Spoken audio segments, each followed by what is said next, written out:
The Dharma, profound and subtle, seldom met in countless ages, now heard and practiced. May we realize the Tathagata's truth for all beings' liberation. Generate bodhicitta. Now, let us continue our discussion of Nagarjuna Bodhisattva's 100 verses on wisdom. After studying the 100 verses on wisdom, perhaps everyone in their own way has some thoughts and feelings about it.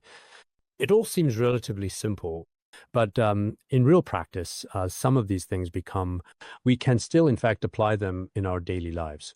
In fact, the Dharma must be applicable in our lives. If it cannot be applied, sometimes, at times, it can be rather difficult.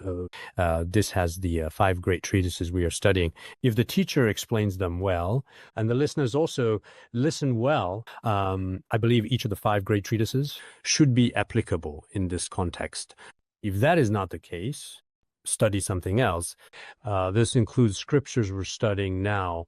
If these are promoted in Chinese-speaking regions, scriptures like the Vimalakirti Sutra and the Lotus Sutra, these texts are excellent.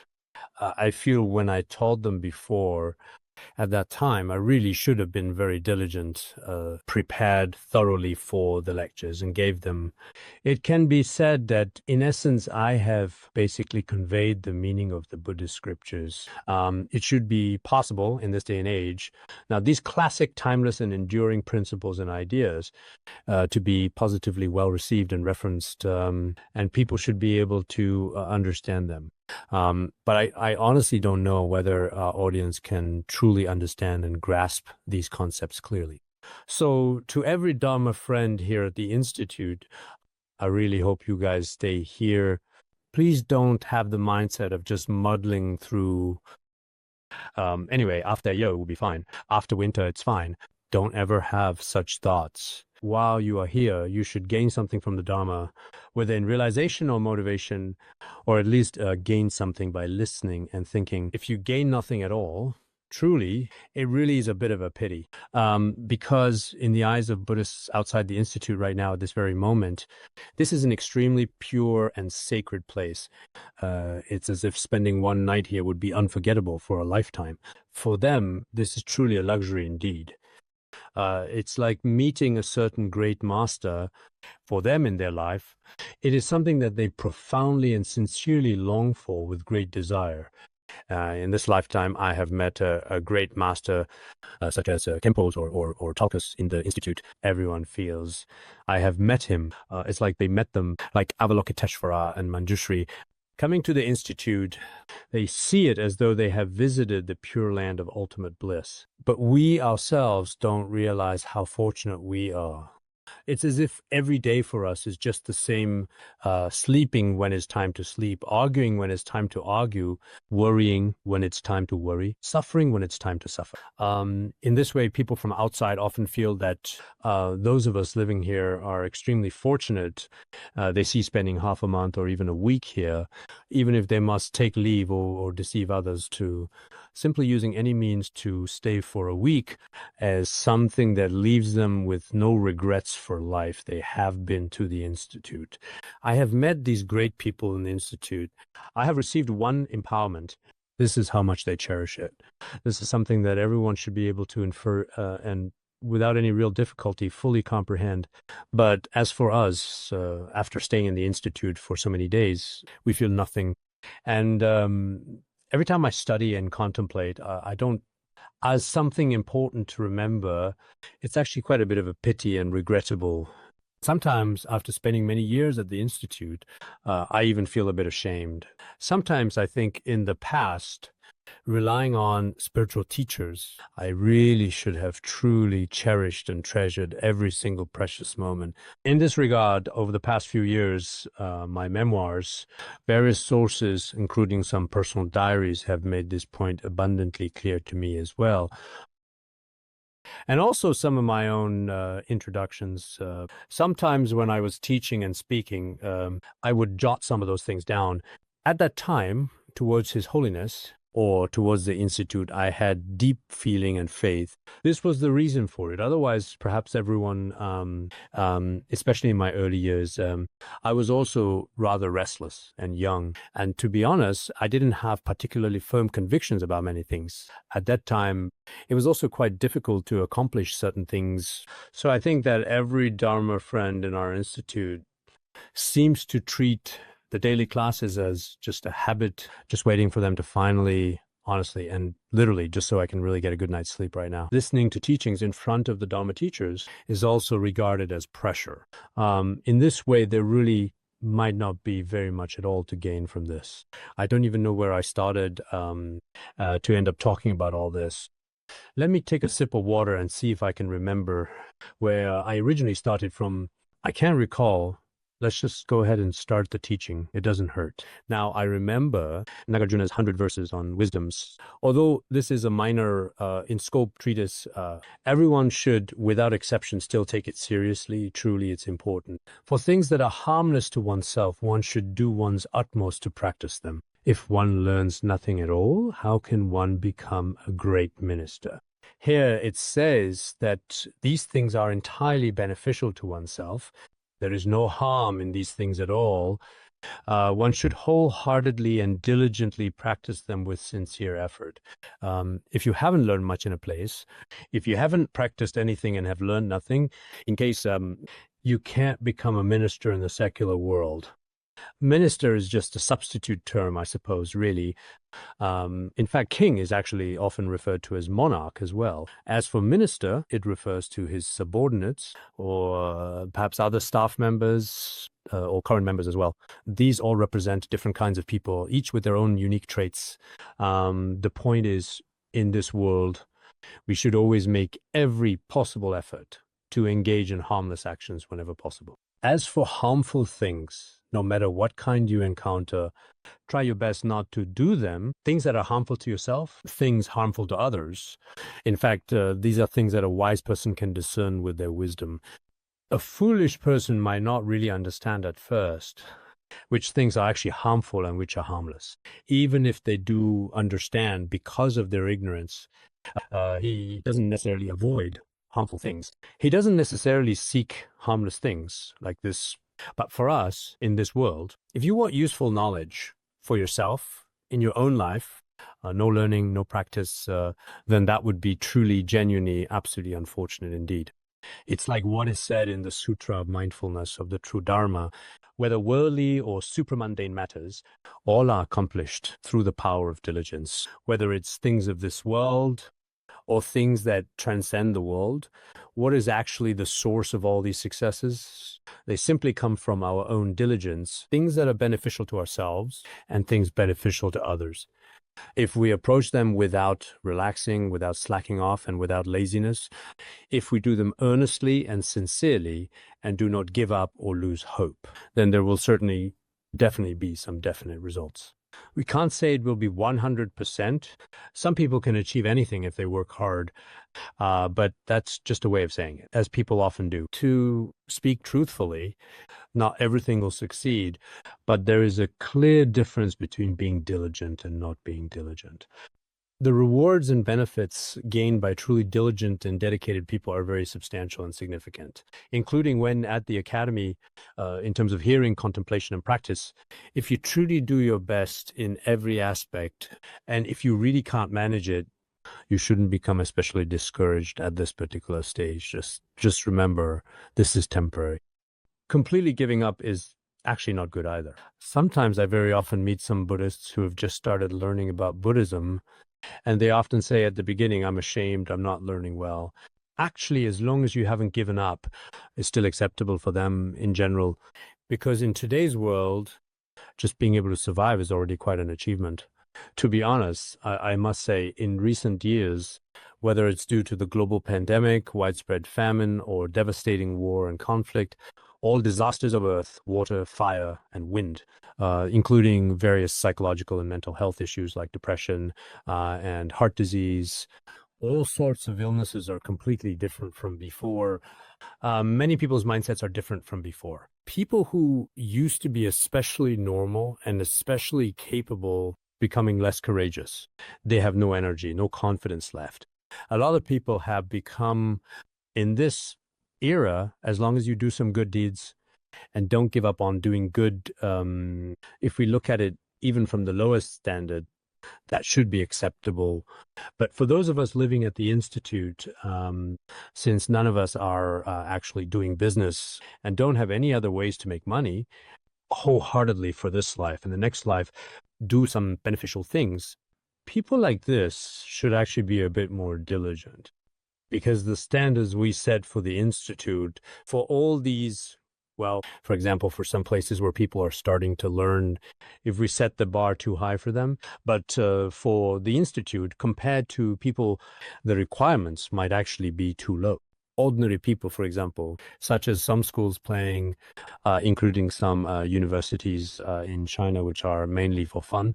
But universities like Cambridge, they're not just playing around. They really, truly aren't. Like at Harvard, haven't people often said that in the past, even around 3 or 4 in the morning, sometimes the lights would all be on, with everyone staying up all night quietly reading together. Didn't they used to say when Peking University students went there to study, they felt that what they learned in a year at Peking University over there in that particular environment, you might actually have to learn and complete everything in just one single week's time.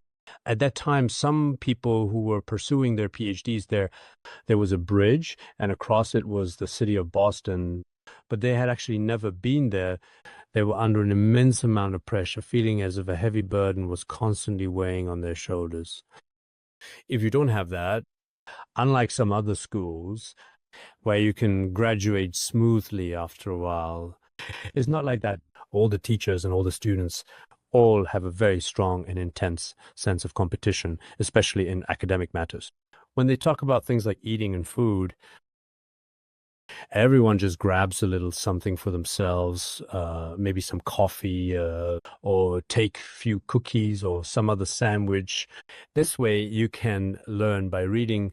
In fact, it's really quite uncommon nowadays to see people openly chatting or making small talk together. In some of our Dharma centers, people talk about others' faults and sufferings. If so, it shows that these people are not very diligent. In a place like an academy, it's reasonable to set higher standards. Our mages really don't want, it's fine. As long as you're alive, that's enough. The world is so very full of suffering and pain right now, but it's okay. It seems that some Dharma teachers don't really help uplift the student's mindset, and there's really just no sense of improvement or advancement at all. Some diligent people are actually becoming lazier and lazier, unreasonable, because we truly, in many ways, without a doubt, can be considered in contemporary times world-renowned for Buddhist studies. Such a higher education institution, then it should be right that we are able to cultivate the people who are wiser and more intelligent are the ones who are truly right about this. We've studied here for a long time, nothing learned, then that's absolutely, without a doubt, unreasonable. So I also hope that when we read books, we should every year be like secular people. Just the other day, I attended a book event. There was a businessman. He said he read approximately 800 books in total over the span of 2 or 3 years. And it seemed to be true because he talked about a lot of things, including some different and various worldly philosophies. He explained them really well. If even people in the secular world need this, then as Buddhists, as I mentioned yesterday, whether it's the translations I've done, I have written many lecture notes, maybe many people, whether it's these, or by other masters, or our anti-Buddhism, scriptures and treatises that we currently have. How much have you read or studied?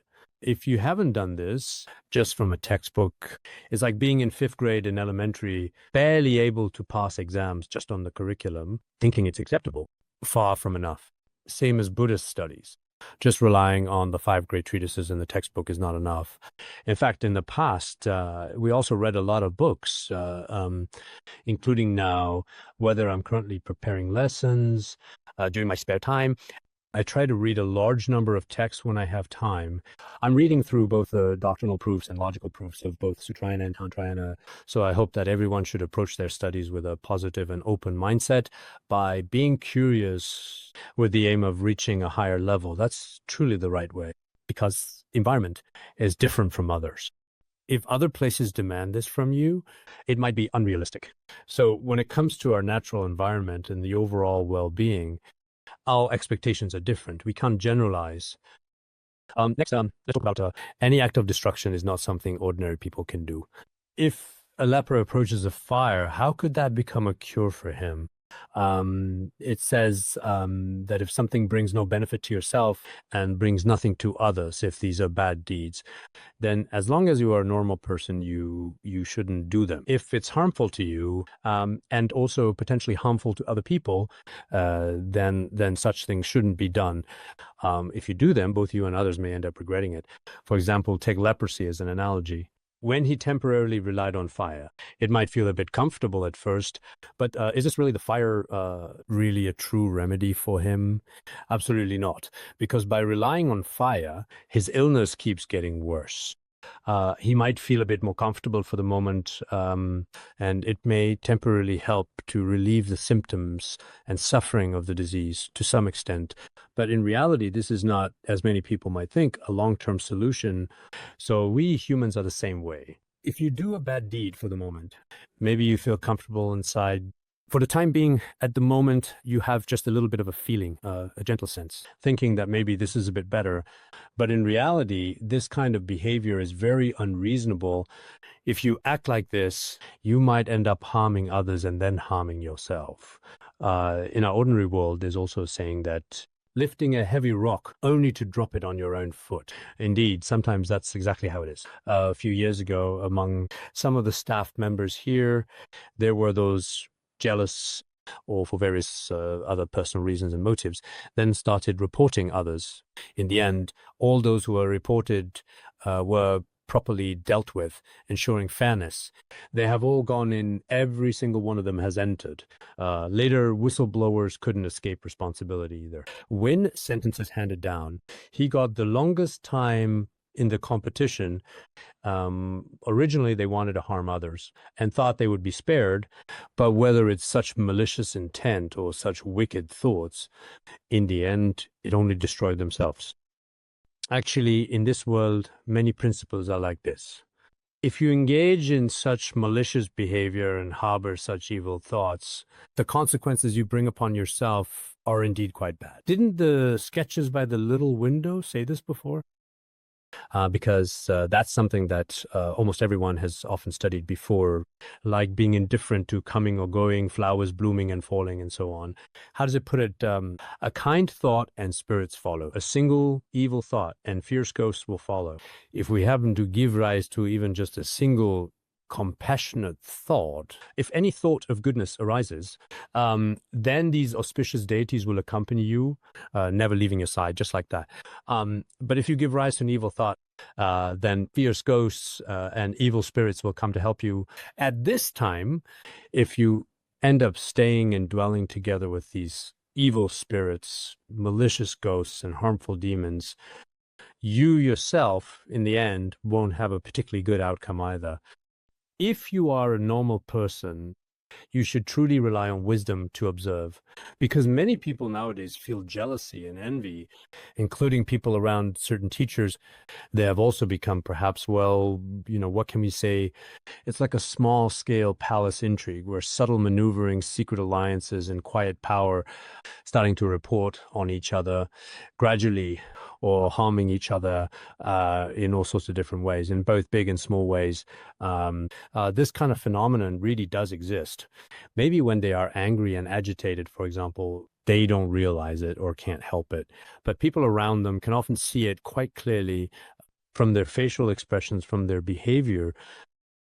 In many situations, they are clearly doing things with a very evil and malicious heart. If that's the case, the result, both in this life and the next, will be ruined. This life may include, whether it's with Vajra friends or Vajra teachers, if you indeed commit some harmful acts, then the outcome is obvious and goes without saying. In the next life, there will also be very serious consequences, but some of them are exactly as I said 2 days ago. Maybe they genuinely have kind intentions deep down in their hearts, do some good and virtuous deeds. But when certain causes have already come together and fully aligned, they find themselves unable to control it. And situations like this can happen. But no matter what, when we encounter these teachings, if these teachings can even just a little bit truly nourish our hearts and then gradually change our own behavior over time, Dharma is rewarding.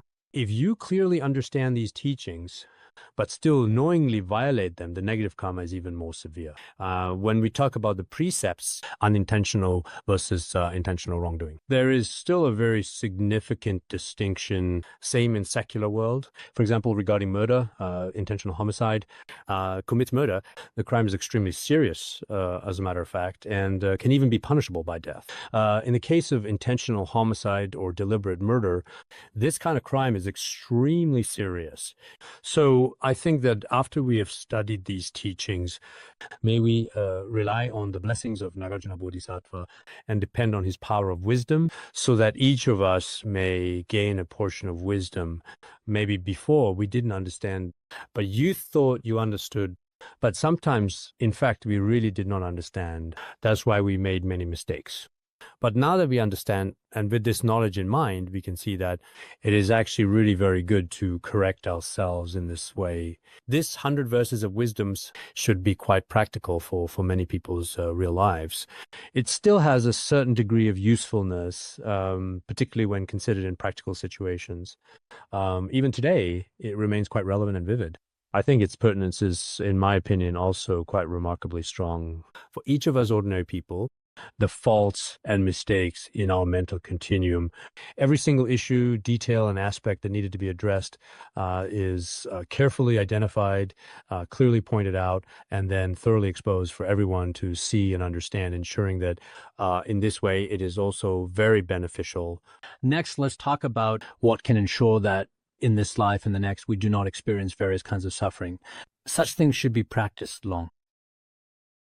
We discussed the opposite. We should, regardless of this life or the next, wish that both ourselves and others, that the bodies and minds of all sentient beings in every form and in every place do not have to experience or endure such suffering. This is extremely important.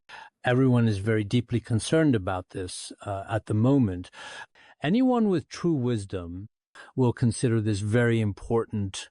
Therefore, when it comes to such matters, we must persevere and practice consistently.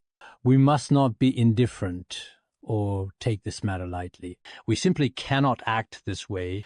Indeed, in Mahayana Buddhism, this is considered to be of great importance as a fundamental principle, ensuring that as much as possible, neither ourselves nor any sentient being suffer in any way at all. Actually, if we ourselves do not wish to suffer, same goes for others. Even the tiniest insects, as well as all creatures larger than them, no matter how small or seemingly, all have this kind of feeling.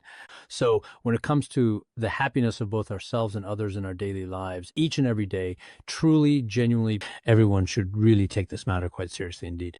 Some people with certain abilities or some individuals may truly dedicate their whole lives to serving beings.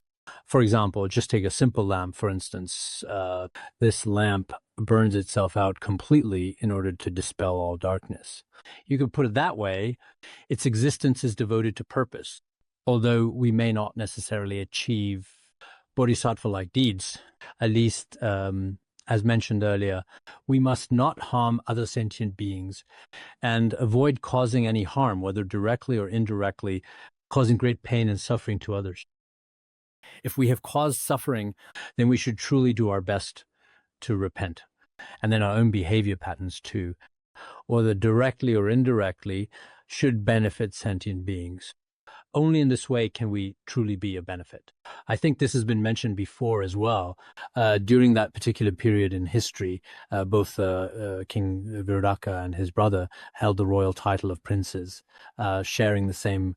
But later, then Virudaka became king. He then led his army onward to destroy the Shakya clan. At that time, his brother simply did not go because he didn't want to participate in the killing, so he stayed behind. Later, after King Virodaka had exterminated the Shakya clan, he harbored a deep, lingering grudge against his brother for a very, very long time. He began killing his brother. When he killed his own brother, his brother remained calm and showed no reaction at all. In the end, King Virodaka did ultimately kill all of his brothers, every last one. After killing him, he has not yet died. Heavenly music softly began to play in the celestial palace. He was then, after his passing, reborn in the magnificent celestial heavenly realm. As for King Virodaka himself, later, didn't the Buddha also say that after King Virodaka died, he fell straight into hell because he had killed so many sentient beings? On the surface, it seemed that King Virodaka had become king, while his brother, in comparison, had achieved nothing. But in actual reality, King Virodaka himself, whether it was his own family members or even the Shakya clan itself, he killed many sentient beings. And in the end, he destroyed himself as well. But his elder brother, instead, although he couldn't preserve his own precious life at all, gained true happiness and peace in his next life. So in our world, there are actually many such things. This world is very complicated. Everyone should really understand this and not be too naive. Of course, the outside world is very complicated and complex indeed. And to be honest, even within our Buddhist community, as we all know, not everyone is an absolutely perfect person. Some people might actually even, for example, when we wear our monastic robes, as followers of Shakyamuni Buddha, monastics in robes should be the kindest people. Why is that? Because others often make offerings to us, and now we ourselves don't even need to work, and people think our conduct is very virtuous and good. All our food and clothing are generously provided by kind-hearted lay people who support us. But whether we ourselves truly live up to this, it's hard to say. Whether we deserve to receive these offerings, whether it's our study, contemplation, and precepts, we have them, hard to say. If we monastics ourselves, incompetent and unqualified in various aspects, such as skills, experience, knowledge, and abilities, then for lay people, for many people, it may be significantly more out of reach. In this case, although we call ourselves Buddhists, especially Mahayana Buddhists, said to be very good, but even among Mahayana Buddhists, there are all kinds of people. Some people in their mind, after truly giving rise to bodhicitta, all their actions are in accordance with the Dharma and reason. Just like the king's brother before, he offered up his own truly precious life without hesitation, yet he would never abandon his steadfast spiritual resolve, his deep spiritual resolve and unwavering commitment. But some people, perhaps just for a temporary benefit, also destroys future lives. Therefore, as we live in this world each and every day in our lives, we also need to reflect deeply. Sometimes, indeed, we cannot easily trust everyone around us. However, we hope that sentient beings themselves be happy in this life and future lives. Actually, when it comes to happiness, happiness in this life is from causes and conditions from previous lives, future happiness and joy. It depends on the actions we create, which are different. In the 10 stages Vibhasa Shastra by Nagarjuna Bodhisattva, right? All evil destinies come from the 10 unwholesome actions. All virtuous destinies arise from the 10 wholesome actions. All the suffering in these evil realms all result from the 10 evil deeds. Unwholesome actions, killing, stealing, sexual misconduct, lying, all happiness and excellent virtuous pathways are entirely generated by the 10 wholesome actions. Our future self and others in the future, to gain happiness, at least we must practice the 10 wholesome paths of action. Next, the text continues to say clearly, if one doesn't rely on elders nor is versed in knowledge, then arrogant and reckless behavior will quickly lead to one's downfall. If we do not rely on all these things at all in any possible way, great monks, accomplished masters, elders, or senior practitioners, and also not skilled in all worldly and transcendental knowledge and wisdom completely, but stubbornly believe that way is correct. such arrogant and conceited behavior patterns, in reality, their results and achievements are quite limited indeed, will quickly be destroyed.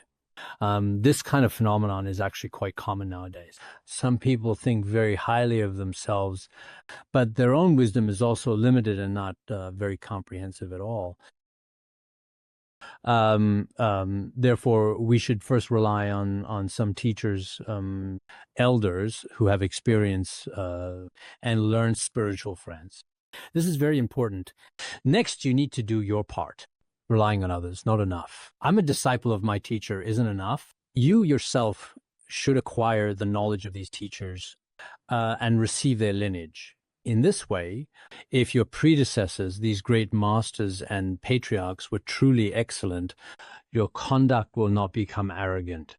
If you rely on a teacher but do not actually gain any real knowledge and then act according to your discriminating thoughts, simply doing whatever you please without any restraint, then this approach is actually very dangerous indeed. Isn't it the case now that these days in various places, so-called yoga practice is quite popular nowadays, but this so-called yoga, actually in India, regardless of their own original religions at the time, or the yoga discussed within Buddhism, many realized beings wrote them down over the ages, and they thoroughly understood the truths of the universe and all phenomena and their principles.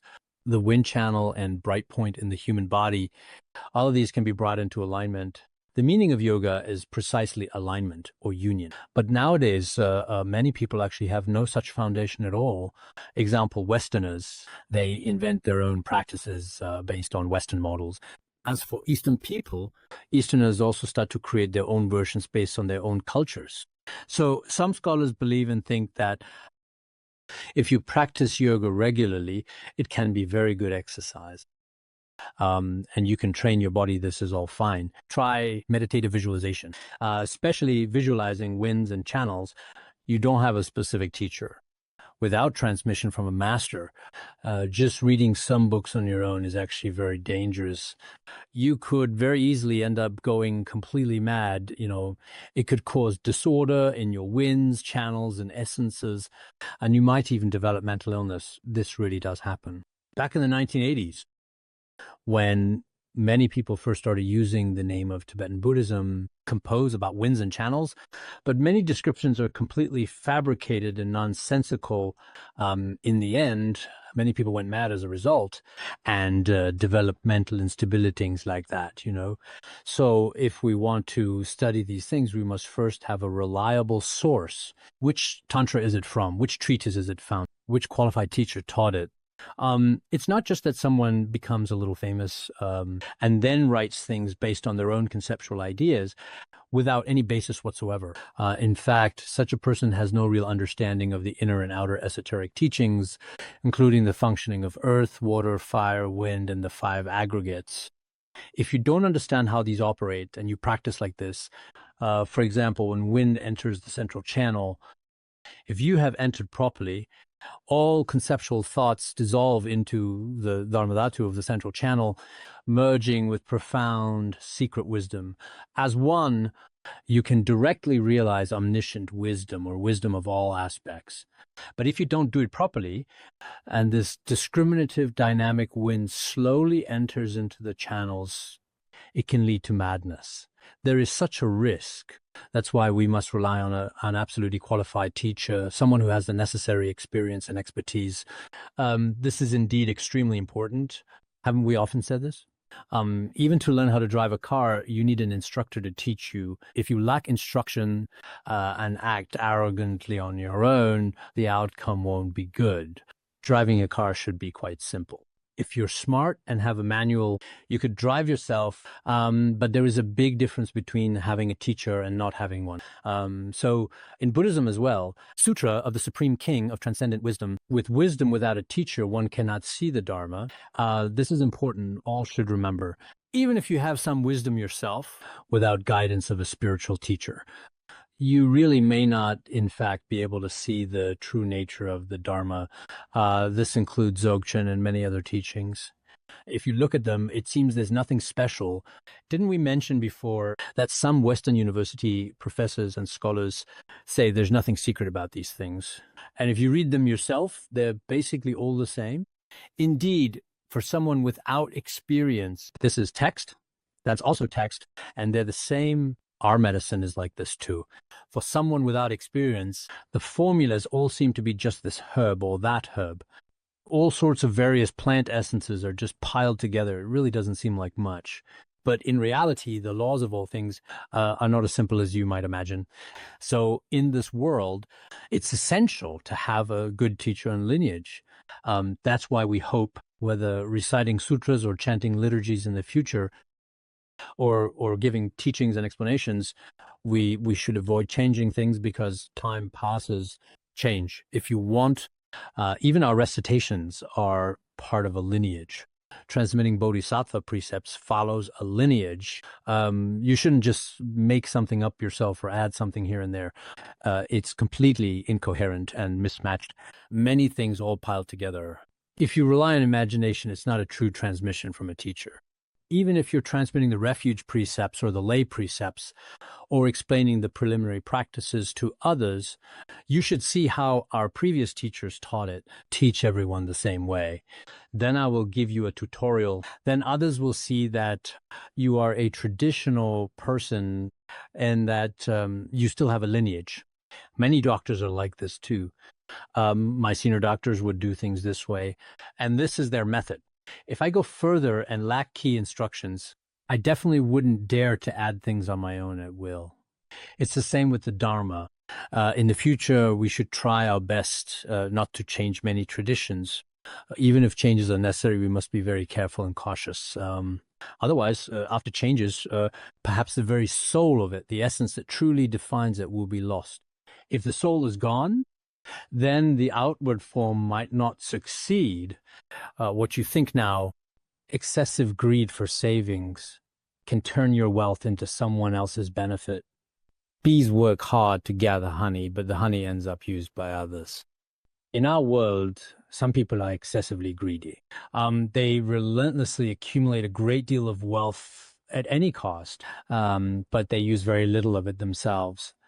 Most of it is, in fact, actually shared with other people, with others. It's just like the bees in the world. They work tirelessly, collecting nectar every day. But in the end, all the honey is taken away by others completely. This is something that everyone can quite clearly see. So sometimes when we see all this wealth around us, it may have been accumulated by oneself, but in the end, the ones who actually use it are, in reality, others. This even includes some celebrities in the world today. They work hard their entire lives. Some are even unwilling to spend on food or clothing, and when they die, or even before they die, sometimes absolutely everything is confiscated. Nowadays, many corrupt officials have all their assets seized, handed to National Treasury too. There are some celebrities like Michael Jackson. It's said he died with $500 million. In the end, there were lawsuits over his estate that lasted a long time. Many wealthy people work hard to accumulate their fortunes, but in the end, their children start fighting among themselves over the inheritance. But when alive, they never got to use it. When they die, their family is really unlikely to do any good deeds for them.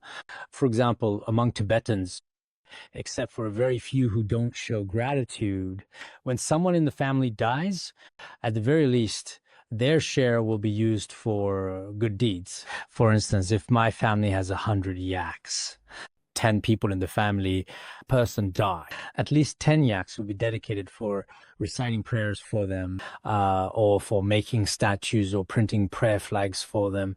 It'll be this. If the family is a bit better off, they believe that the deceased is very important. He left forever. The rest of the people who are alive, at least, won't starve to death. So we still try our very best to use most of it to do good and meaningful deeds for them. This is also a kind of faith and also a tradition basically, except for a very few exceptions, it's probably like this forever. But things in Tibet may be slowly changing now. People were simple and honest. If a guest came, no matter how poor their own situation was, they would still treat the guest extremely well, very well. When they met someone ill, no matter how little they had, they would still offer up their greatest wealth to help others with these things. The older generation truly did have this kind and generous side. But as for the future, it's hard to say. How things will be may keep changing over time. Especially among young people, it seems that they often share many of the same ideas as those in movies and TV shows. As for the elderly, it seems that they are not particularly focused on gratitude, serving others. But once there are even some small changes, what they value is not the person, but whether there are savings or assets behind that person. So for us as people, accumulate wealth if we have no savings at all or any money set aside for emergencies, then when we get sick or fall ill, it really does become quite difficult at that time. But if you accumulate too much, you can also imagine most of it will end up used by others in the future. Thinking about it this way, in a sense, it's just like how bees accumulate honey. Discuss, if you get close to evil people, you bring disaster on yourself. Just as when the roots are gradually eroded by water, the tree, though still upright, is bound to fall. If you really want to associate with bad people, if you often interact with them and willingly go along with their inappropriate behavior, so what will that really bring you? Misfortune now, calamities and disasters in this life and the next. There is simply no other possible outcome, absolutely none at all. It's just like in our ordinary everyday world, when there's a tree growing by the riverbank and all of its complex and intricate network of roots have been gradually hollowed out by the water. But on the surface, the tree still appears to be standing tall, no wrong. But in reality, it won't last long. It will collapse in a short amount of time because its foundation has been completely hollowed out. In the same way, in our world, if someone, for example, forms a close association with a wicked person in their daily life, some bad friends often gather with him. This person appears normal, and now you might not see any problems with him, but in reality, his foundation will definitely be hollowed out. It is clear that he will not, in the end, have as mentioned in the ancient I Ching as well, it is said that in a person's lifetime, only virtue can truly sustain and support a whole life. If a person possesses virtue in their life, if he truly has good virtue and good friends, indeed, then he has the opportunity to establish himself for himself. Just like if a tree's roots are very deep and strong, this tree may one day grow into a towering giant. There is that possibility. So for us as people, if someone has the root of virtue and often does not associate or interact much with bad friends or spend time with them, then he should have some opportunities. In the past, either Zhu Liang or someone else said, associate with virtuous ministers and keep away from petty people. At that time, the Han Dynasty flourished. But later, during the late Han period, they get close to villains, avoid wise officials, kept away from good officials. Therefore, the Han Dynasty eventually began to decline and came to an end. Those wise and insightful people who lived in ancient times, whose knowledge and understanding have guided generations, are remembered for their profound wisdom. Their observations were like this. For example, if he often stays with beneficial friends, it shows that he still has perhaps some hope for the future. Those who like to read, who enjoy studying and reflecting, and don't mention others' faults, if such friends often eat together and walk together, then one can infer that quite clearly this person undoubtedly has a promising future. There are some people who often associate with unsavory characters. Now, it seems that I can't see Some of our monastics are like this too. For now, nothing can be seen. They're still wearing monastic robes. But the people they frequently interact with are just those specific kinds of cliques. In this particular situation, it is evident that their future is, for the most part, already determined, and there is little uncertainty left. The path ahead for befriend bad friends, no matter if it's in Tibet, India, or anywhere else in the world, this is without a doubt truly something that is significant and that truly warrants attention. You have to be cautious. Otherwise, your own hard-earned spiritual practice, some Dharma friends we used to know, their own practice was quite good, but then they encountered some bad friends along the way, and they themselves lacked discernment. Eventually, they were led astray by these people and left. In the end, their outcome was unfortunately, truly, and heartbreakingly tragic, and they deeply and sincerely regretted what had happened, feeling a profound sense of sorrow. But by that point, there was really nothing at all that they could do.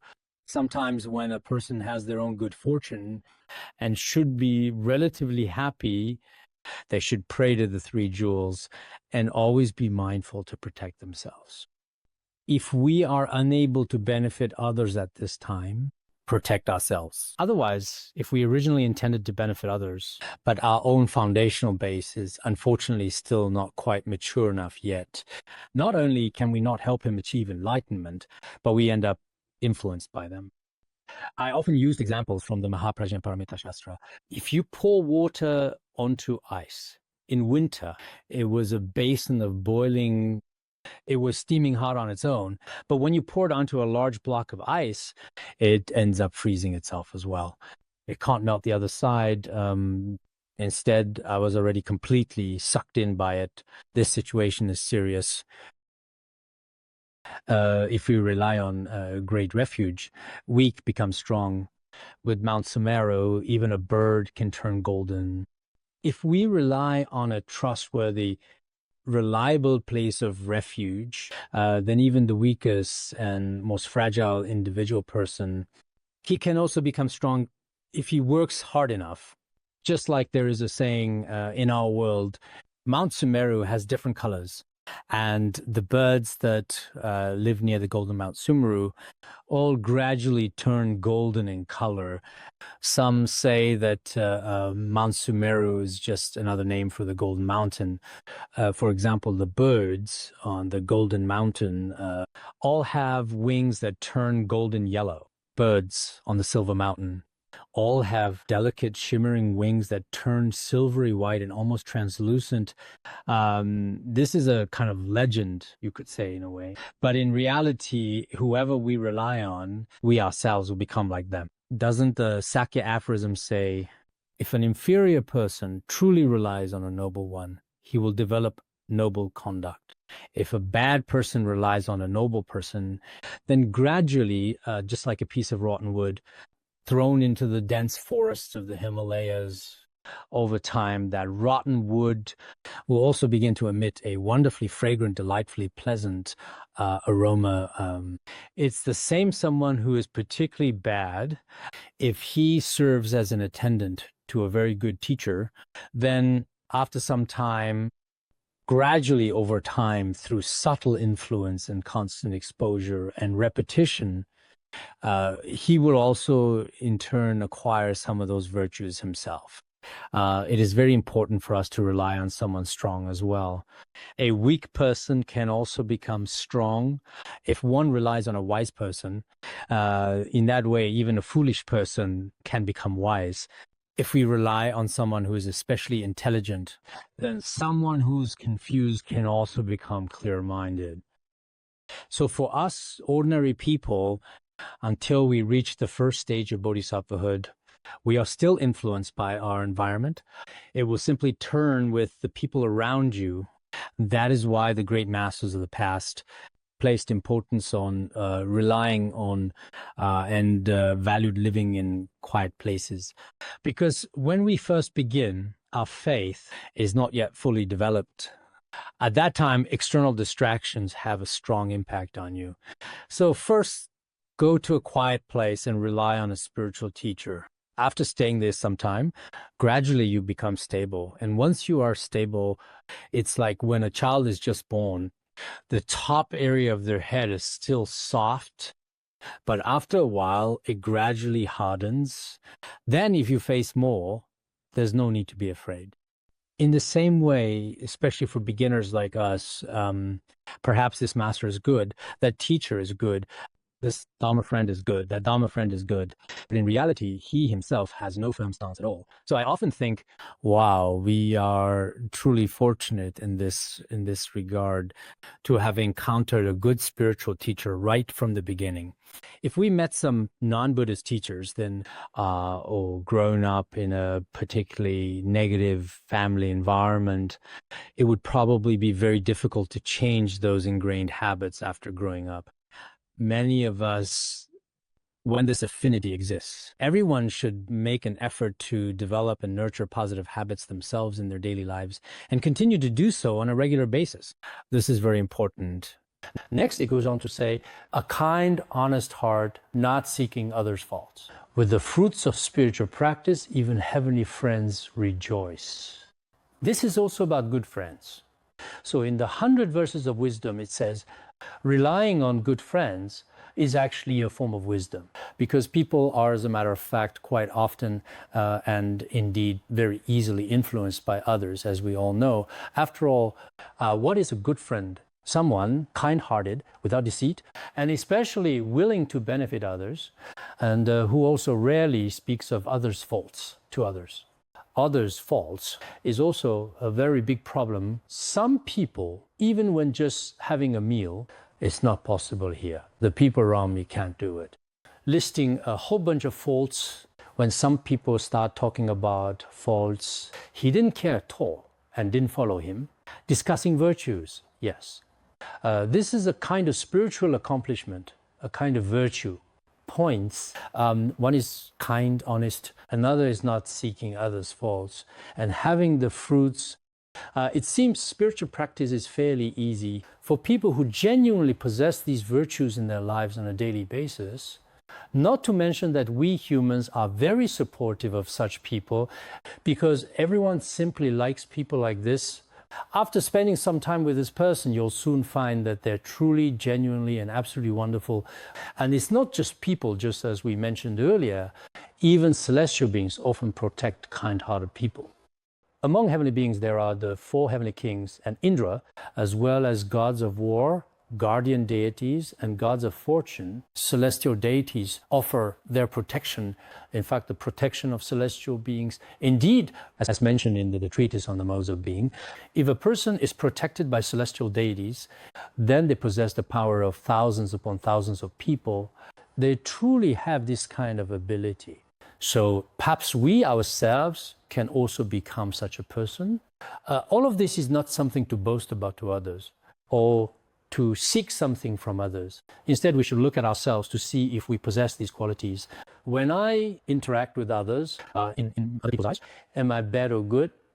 Am I a good friend or a bad friend? This is something we should know. If I am truly a person with virtue, maybe everyone will like it, and it would also be beneficial to others. Doesn't the treatise on the modes of a ruler say that one without virtue, 1,000 people can't match one person with merit? In the secular world, people say more friends are better, but I think the more good friends you have, the better it is. And the fewer bad friends, the better. Not all friends are real friends, because people really can, in fact, be good or bad, just like among plants. Some have medicinal properties, while others are poisonous. If you eat something poisonous, you get diarrhea. It can cause you severe pain or even death. But if you take medicine, it can, in a way that is effective, cure your illness. People too can have evil hearts or kind hearts. Each of us tend to think, I am a kind person. But if we measure ourselves against these treatises, when we use these mirrors to reflect on ourselves, sometimes we can truly see for ourselves that although I think of myself as a good person, why have I actually become a bad person? If I use these treatises as a mirror, I can see clearly So people like this in particular really need to be careful. Nowadays, in many schools these days, I feel this kind of education is missing. I think whether it's schools in China or schools abroad, in many schools, whether it's middle school or elementary school, they simply don't have it in their curriculum. There are some stories, some douyin videos, things like that, and then some advanced academic knowledge. But knowledge of being good is missing. So for many of us, people haven't had good schools, while others have gone to prestigious schools. But these principles of being a decent person, they have never learned. They haven't learned them. Is that when they come into this world, they don't know how to behave. You don't know these key points. When you interact with others, you always feel that others are at fault. And you never reflect to the pile of faults you have yourself. If you are like this, other people aren't blind or deaf either. They can tell if you're a good or bad person. So that's why, in particular, some people find nothing works here and nothing works there, and always think these places are no good. This wizard's not good. The head of this department isn't good. The Dharma friends around them aren't good either. And even in a college, it could be like this. In a company, for example, the leader isn't good either. My colleagues really aren't good. My subordinates aren't good either. And all the blame is piled onto others. Actually, others may indeed have faults. As mentioned, if the result of malicious thoughts and actions is negative, then that does exist. But most of the time, when you reflect on yourself, you realize that the real culprit is yourself. We should have this kind of awareness. So, in other words, we should say, this virtue is indeed extremely important. This is even rarer than genius. Therefore, much of our success and failure is related to the friends you choose and the relationships you build with them. So I have to be very cautious in everything I do. In the past, Zheng Guofan and many other famous people, from a worldly perspective, looking at it, often just said the same thing. This is also one of their ways of conducting themselves. In fact, why do celebrities become famous? They have their own unique wisdom, you know. Otherwise, why doesn't everyone become famous? People of the same age as them, eating the same food, growing up in the same schools and families. Yet, some people stand out. Why is that? Some people fail to contribute to society, but even struggle greatly with their own lives. What is the exact reason for this? There are still many secrets in this world. If secrets are understood, many people, in their own unique ways, can become truly helpful and genuinely useful individuals. People gather together, united by the shared pursuit of wealth, but in the end, greed destroys them like barley eaten away by worms. This isn't very easy to understand, but it's still manageable. Take people, for example, disorderly, chaotic crowd gathering together in one place. They start to cooperate with each other for the sake of wealth, but because all are greedy, in the end, due to greed and desire, conflicts keep arising among them for this reason, and they part ways on bad terms. This kind of phenomenon is actually very common. Nowadays, people talk about cooperation. We invest together and we share the profits together. Always join as shareholders together are all kinds of terms for it. But in the end, everyone actually has their own agenda. And it's not just individuals either. I see that many collaborations all around the world are happening. There are various aspects between countries. There are comprehensive military and defense partnerships, but after a while, they also end up parting on bad terms. In fact, whether it's people or nations, in some respects, they are exactly the same as ordinary people. For our own interests, we come together and contribute our resources. But after a period of time, when your strength, when your abilities in all aspects are pretty good, everyone treats you fairly well. But when your abilities start to decline, then many of your close and trusted good friends may leave you one after another. So indeed, at the beginning, we are not like bodhisattvas who gather together entirely for the benefit of others. No conditions apply. They wholeheartedly help others But ordinary people want to take advantage, want to gain something for themselves. At such times, when there is even a slight disagreement, they start to constantly blame each other for everything that goes wrong. They will part ways. As for the phrase that follows, like leaving a barley worm, not easily understood be translated this way as we don't know. I don't know if Nagarjuna Bodhisattva had highland barley in his time. But that's indeed how it actually is in the Tibetan text. It's like the worms leaving the highland barley because they gathered there for greed. But once the barley is completely gone, well, all the worms inside simply die. For example, there are many kinds of worms on highland barley. Now, especially, there are no pesticides. At that time, they all gather there.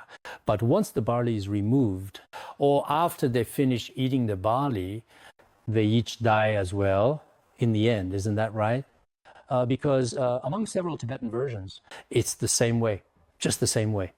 If you don't understand it, this is how to interpret it. So, as I just mentioned, people in the world gather together for wealth, but the final outcome is not very good. Doesn't the Shurangama Sutra also say, if the cause is not upright, the result will be crooked? Because the cause is not genuine, the result won't be there. For many global collaborations, at the beginning there should be altruism toward each other. At least there is a kind of unselfishness, including within a family. It's the same way if two people are very selfish. In the end, in many aspects, it might be that there's no way to reach consensus. But if you always consider the other person, then the whole family will also live well. It's the same when two countries cooperate. When two people start a business or work together, it's just the same. They help each other. If things don't work out, at least they won't hurt each other, and both can bear the outcome. If people have this kind of spirit, the outcome must be good, but many ordinary people have selfish and self-interested minds. At the most critical moments, they only care about their own interests. If you care only about yourself, it doesn't lead to success.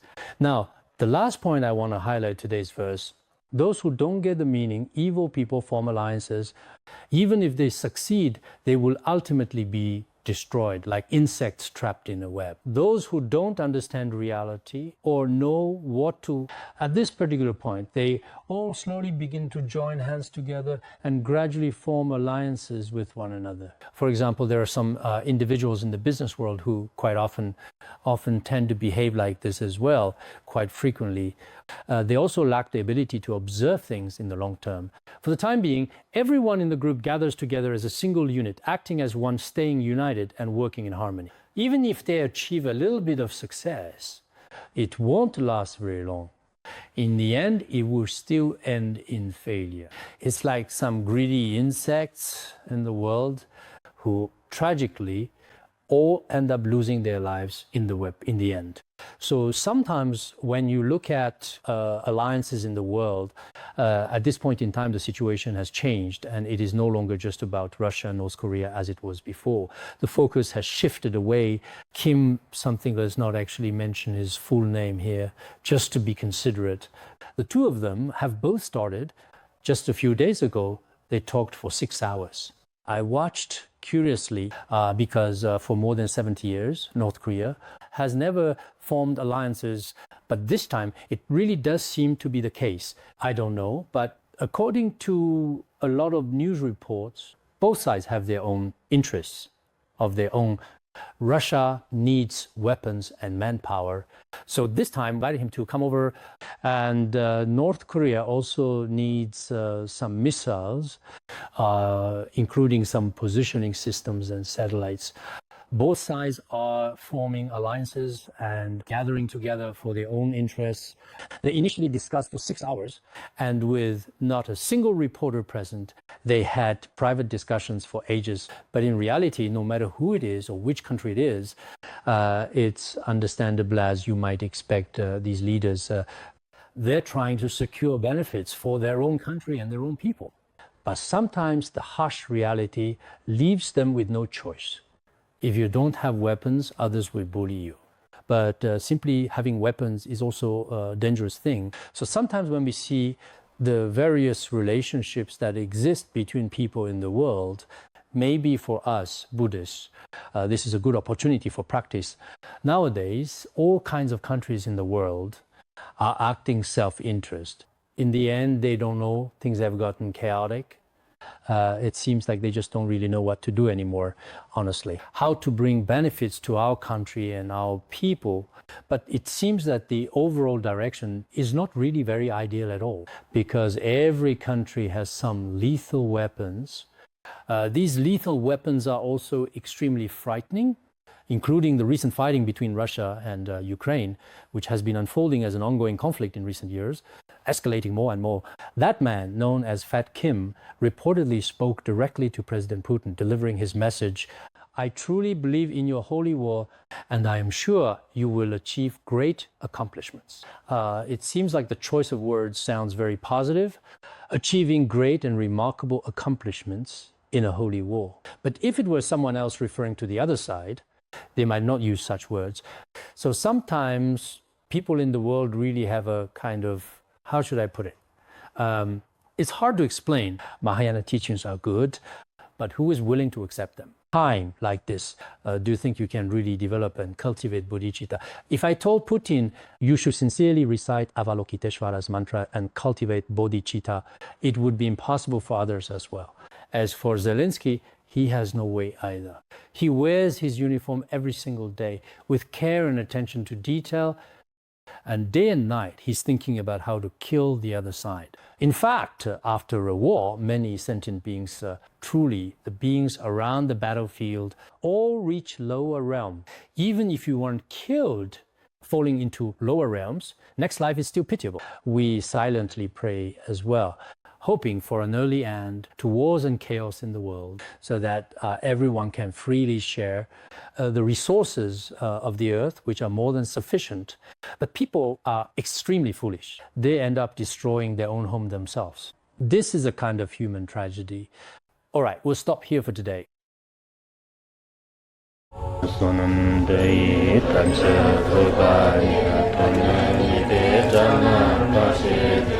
Kirgana jirano chupai chupun zolen droadraja Bandarangara badna asadarda Bandarangara badna asadarda